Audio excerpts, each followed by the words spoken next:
Ang sipag magtututulog, kaya pita kapuyat. Imbis magbanat ng buto, nagunat ng butong may kasamang hikap. Ganong katamad, sabay abasan ka magaling, magabang na malalaglag. At nakatatapak kapag sa gusto mo wala ka na nakakapkap.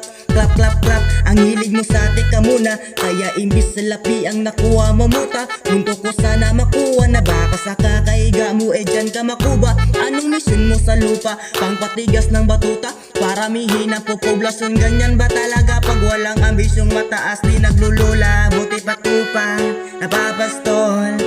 Di ka puro angas tol, alata napapanggap. Taga sa labas ng door, iba-ibang palabas, kaya madalas mag-mall. Akala mo lang nakahabol ka na, pero di ka pa nakaka-score. Di lang pala yung tulog nyo pwedeng may panaginipan. Di rin pwede ng lahat ng gusto'y daan sa hilingan. Pag may nahilingan, di madalian, di madalian. Ba't di pagigilo, sige, kay magpursige kasi di pa ulit. Pero sa'yo nakadepende, di yung nakabasa ka sa swerte. Di lagi pa pwede na, yung pwede lang kung pwede nga. Isipin na walang bagay na hindi pwede. Siyempre, di araw-araw 25 ng Disyembre. Darating nga peste, yan ang dapat mong pagandaan. Kasi buti pa yung let's plan na may plano kahit leche. Akala ko ayaw mo na dilata, pero lagi ka nakailata.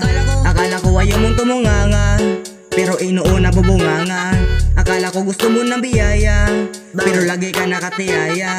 Sarili mo din ang dinadaya, kasi sa katamaran mo sa niyaya. Dapat kasi di ka pumapaya. Ikaw din naman ang mahirapan, tsaka ikaw rin ang mahinayang sa masasayang. Uy, batugan di ka ba mayaman? Wala ka bang matabang wallet? Bakit di ka makabangon? Baka bakala mo ka mo tapos unan mo naman magnet. Paiga-iga lang sa ikan, kala mo biyaya sa iyo ang usang lalapit. Iba ka hanep, di magpapanik. Sanay ka bang walang budget? O sadya wala ka lang target. Yung iba naman mga tamad ay mayroon din nakakibang mindset.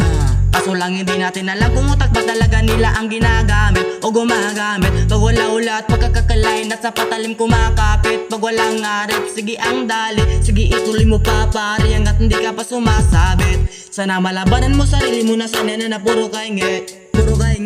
Alam mo naman siguro sa sarili mo hindi yan nakakabilib. Tapos siya pa yung galit sa'yo sa pilitan. Yun naman hindi ko maintindihan. Tipong imposible di ko nakailisan. Kahit ulit-ulit na po bang sigiyan, mali ka na sa isa base mo na lang naindian. Sa mga narinig mo sana nakatuto ka para matuto ka rin sirang ulo ka. Ang sakit mo na sa ulo kasi baka yung sakit mo na ay nasa ulo na.